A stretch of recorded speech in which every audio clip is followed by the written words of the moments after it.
Okay, welcome back. The last time we did something about norms and inner products.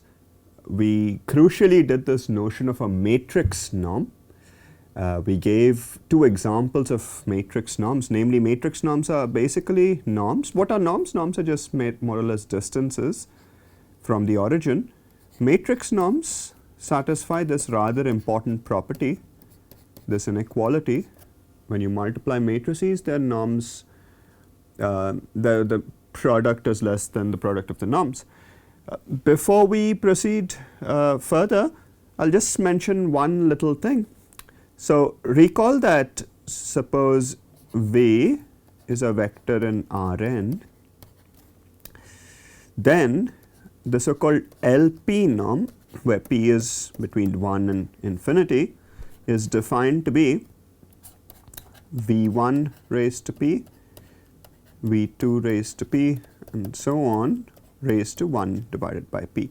So in particular, the L1 norm is this. Sometimes it's called the taxi cab norm. The L2 norm is the one that we are more familiar with, the one whose definition is inspired using the Pythagoras theorem. In other words, you take the standard dot product in Rn and it's this. For P equals infinity, you can define the L infinity norm to be simply the maximum over all I of mod Vi. Now notice that a string of inequalities holds. The L infinity norm is of course less than the L1 norm. Why? Because you're only taking one of these here, you're adding all of them here.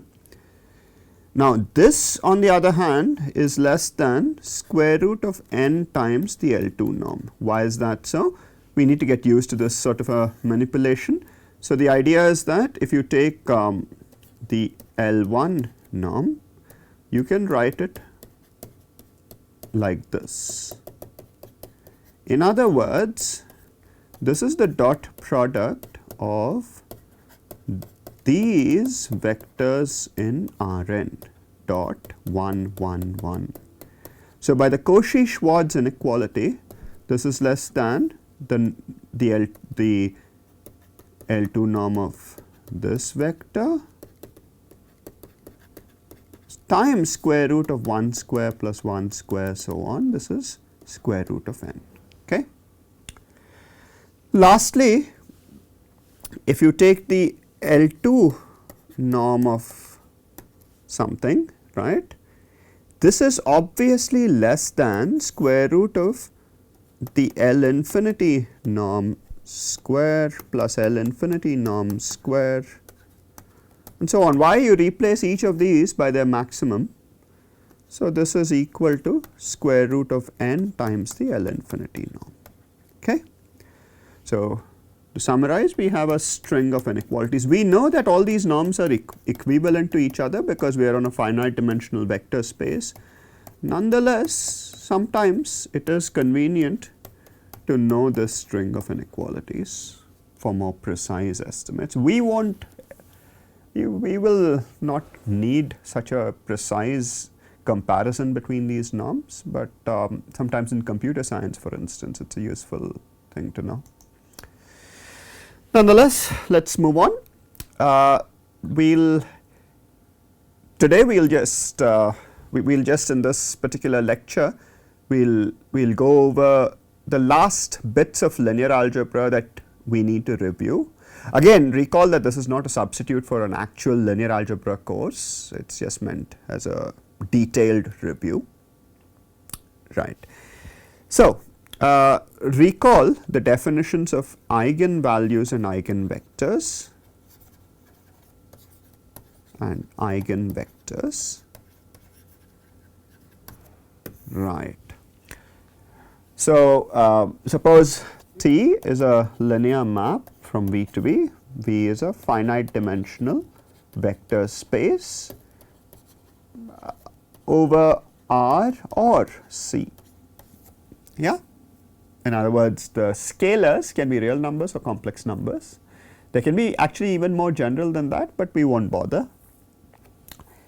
So any non-zero, this is crucial, vector v satisfying Tv equals lambda v for lambda belonging to the scalars R or C, as the case may be, is called an eigenvector with the corresponding eigenvalue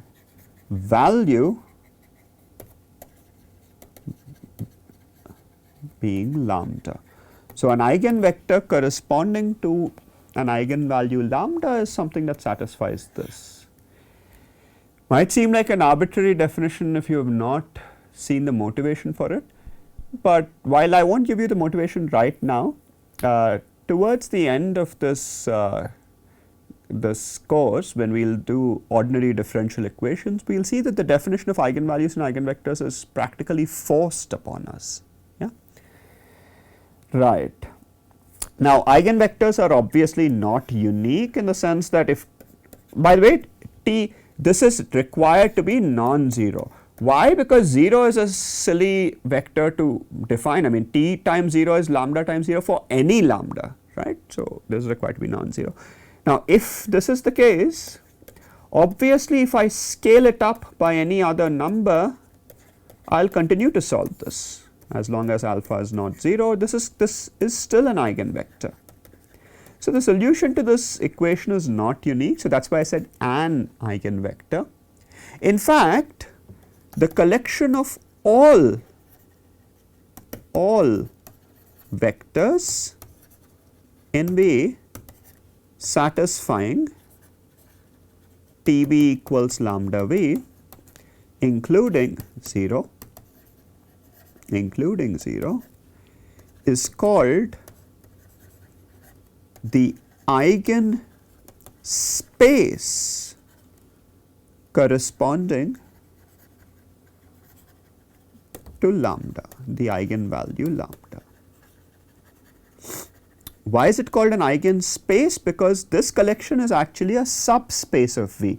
If you take any two vectors, you add them up, if they lie in this collection, if you add them up, they will continue to lie in this collection. If you scale any vector lying here by some alpha, it will continue to lie in this collection, right. So, it is an eigenspace. So, almost every vector in an eigenspace is an eigenvector except for the 0 vector, which is not counted as an eigenvector. Yeah. One little observation is eigenvectors corresponding to different eigenvalues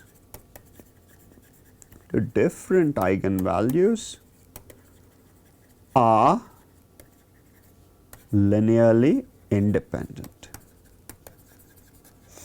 This requires proof, but it is meant to be a review anyway. Okay. Right. So, this is a fact, it is not obvious. Okay. So, a linear map T from V to B, again they are both finite dimensional, is said to be diagonalizable if there exists a basis of V consisting of purely of eigenvectors. Okay.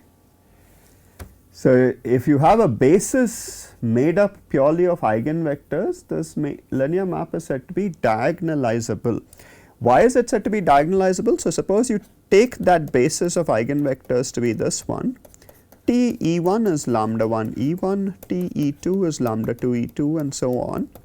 So, if you write the matrix of T in this basis, meaning you take the same basis for the domain and the target, the first column will be basically T E1 expressed in this basis. So, you will get lambda 1 0 0 0 so on. Second column is T E2 expressed in this basis. So, you will get 0 lambda 2 0 0 0 and so on. Yeah. So, this is a diagonal matrix.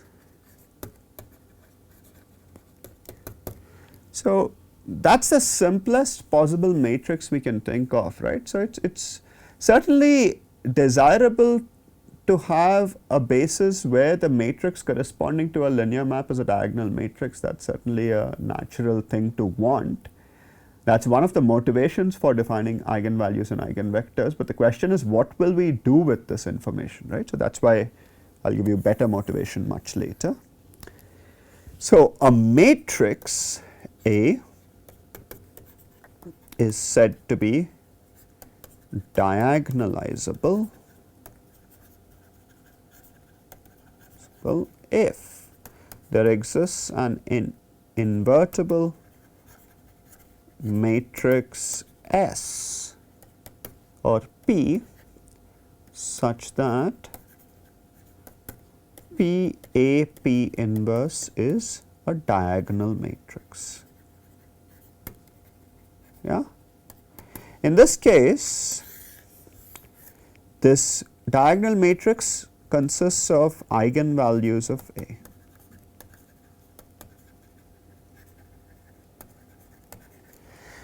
Notice why is a matrix defined to be diagonalizable if it satisfies this particular thing? Because a matrix gives rise to a linear map, right, and demanding that this linear map is diagonalizable means that you need to be able to find a basis, you need to be able to change your standard basis to a new basis such that in the new basis the linear map is diagonal. And how does change of basis work in terms of matrices? Precisely this way, okay, by means of a similarity transformation. That is why we define a matrix to be diagonalizable if this happens. Yeah. Right. There is one subtle point though. So, the eigenvalues can potentially be complex numbers. Even if your matrix is purely real, the eigenvalues can potentially be complex numbers. For example, we will see an example in a moment. So, caution, even for real matrices, P and D can be complex. So, even if a real matrix is diagonalizable, it need not be diagonalizable if you demand that these better be real. Yeah. So, one needs to be a bit careful about this definition, right. Okay. Not every matrix is diagonalizable or linear map is diagonalizable.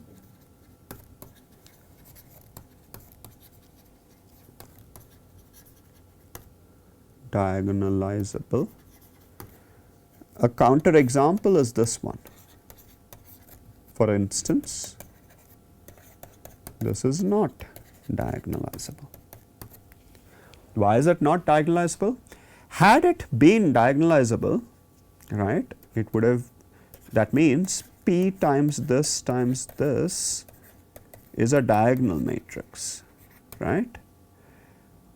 The diagonal matrix should actually be 0, 0, 0, 0 because it turns out the only eigenvalues of this matrix are 0 and 0, but this is, so in other words, this should have been 0, 0 and that is not possible, right. So, not every linear map or matrix is diagonalizable. What is an example of a linear map that is diagonalizable? If all the eigenvalues are distinct,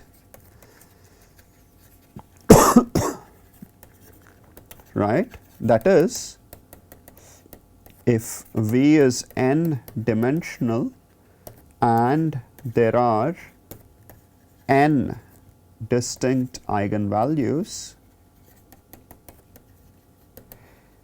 then T is diagonalizable. Why so? Simply T is diagonalizable, there are n distinct eigenvalues lying in F, n-dimensional F vector space. What does this phrase mean? If V is a real vector space, if the scalars are reals, there must be n real eigenvalues which are distinct, and if that happens, then the matrix is diagonalizable over real numbers. What does that mean? The eigenvalues are real and there is a change of basis by means of real numbers, so that the corresponding matrix for T is diagonal. Likewise, if V is a complex vector space and there are n complex eigenvalues distinct, then the T is diagonalizable over complex numbers.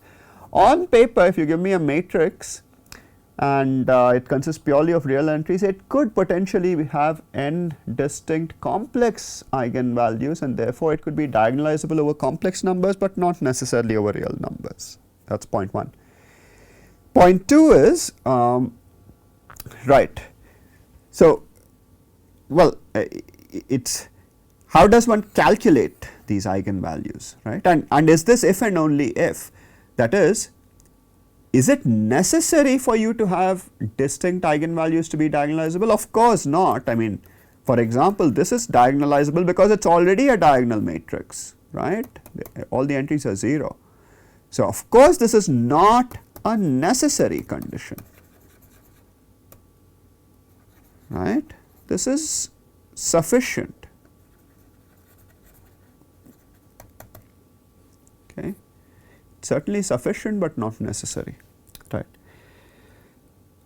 Before I recall how to calculate eigenvalues, one more example of a situation where matrices are diagonalizable is if A is a Hermitian matrix, meaning Aij is A bar Ji, then not only is A diagonalizable, but also the diagonal entries are real and this matrix is unitary.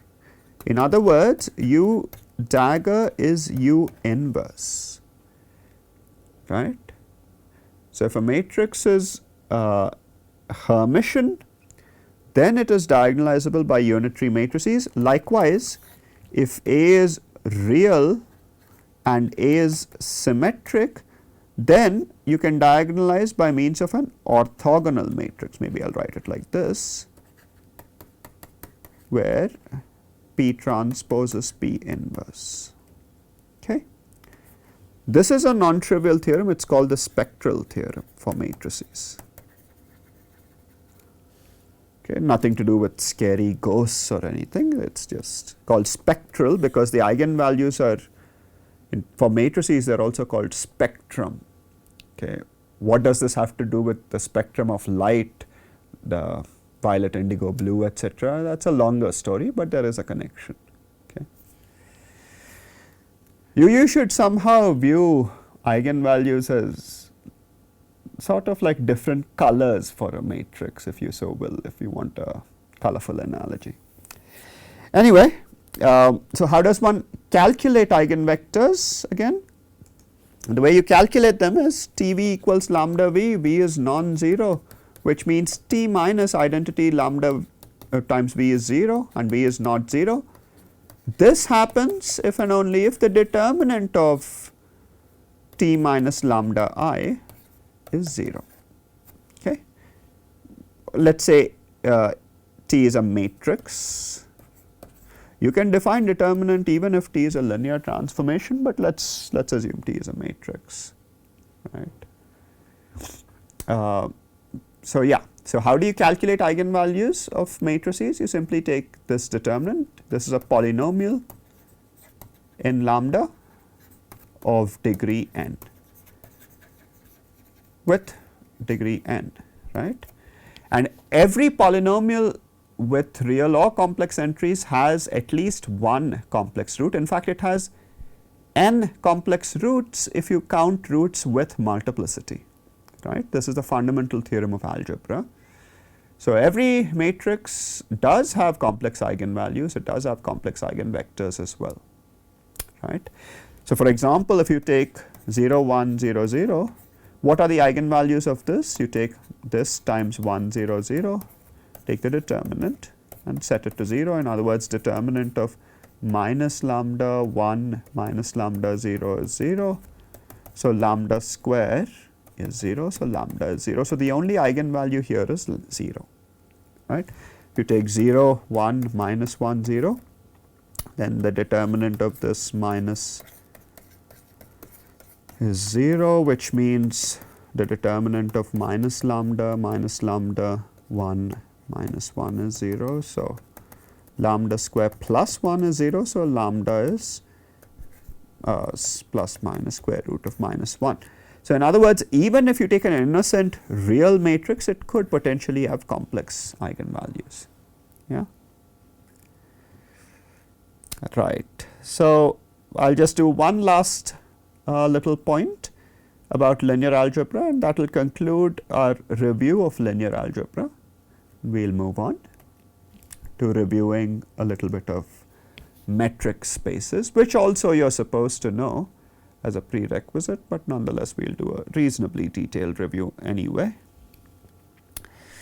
Right. So if A is a diagonalizable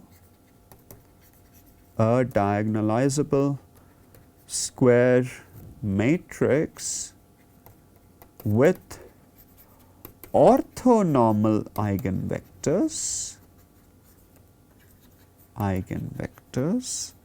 EI, in fact, or alternatively is a diagonalizable linear map, maybe that's better, but A from Rn to Rn, if you will. Then what is the operator norm of A? It's basically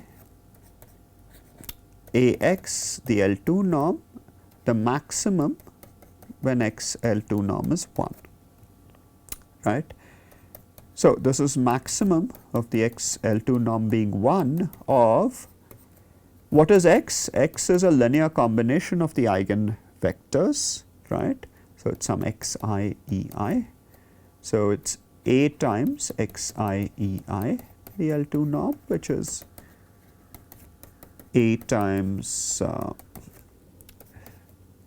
sum over I, xi, A times ei is lambda I ei, which is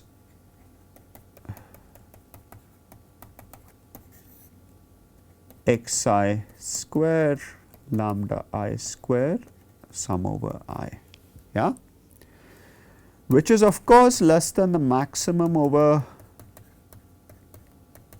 square root of xi square maximum over all I of lambda I square. You replace this by the maximum eigenvalue.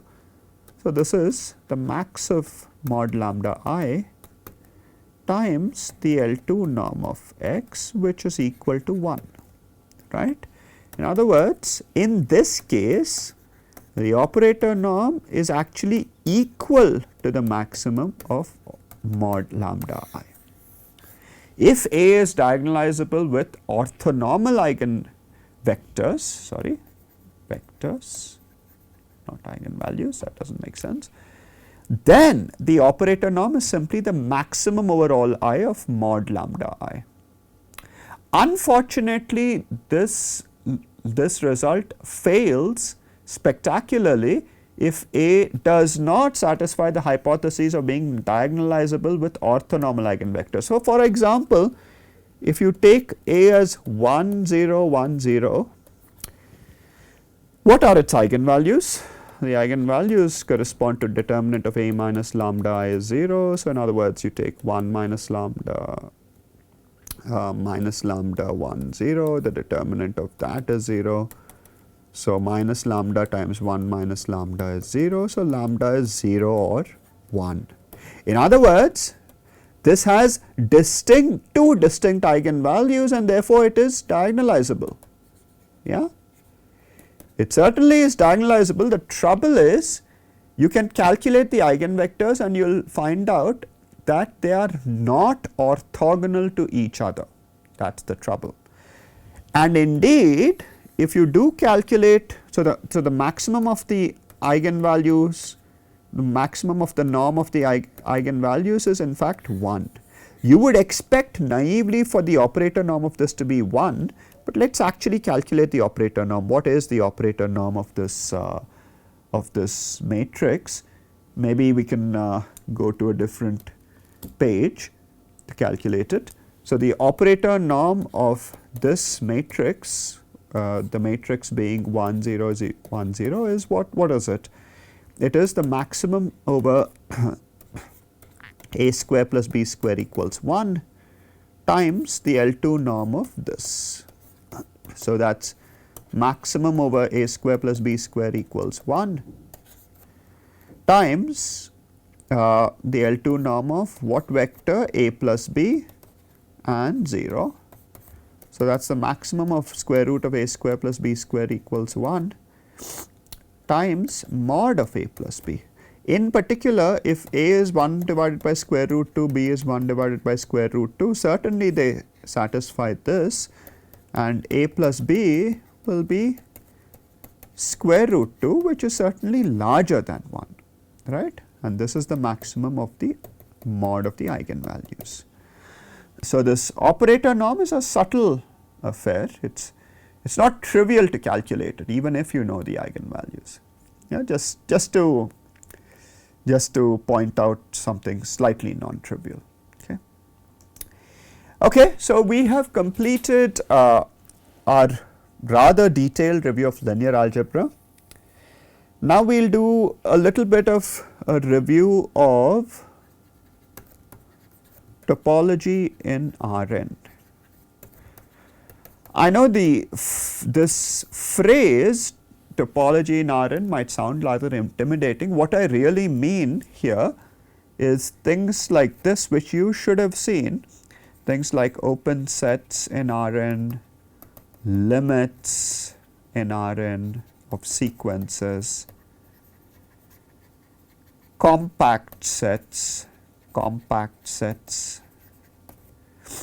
connected sets, etc., metric spaces, space, etc. Okay. So, this is typically, while on paper this is not really one variable real analysis, this is typically covered in a course in one variable real analysis. You can look up Rudin's book or Terence Tao's books for this.